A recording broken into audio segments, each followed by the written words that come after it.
Okay, what we've got going on today is, this is an acrylic window, plastic.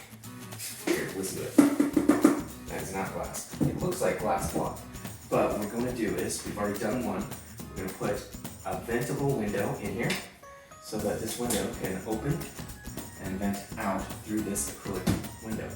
Now, this is meant for our glass blocks. We're kind of doing something a little interesting where we're cutting out plastic blocks, filling them with PVC, a non-absorbent material, so that when this bathroom has moisture in it, it doesn't absorb material underneath water, and then putting this vent in. So I'm going to show you through a little time lapse, kind of what we're going to do with this guy, but essentially it cuts it out, putting a bunch of caulking in, rather than what you normally have in here would be a thin set or a grout line, something more like a brick structure. So anyway, yeah, that's what we're going to have here, and we'll get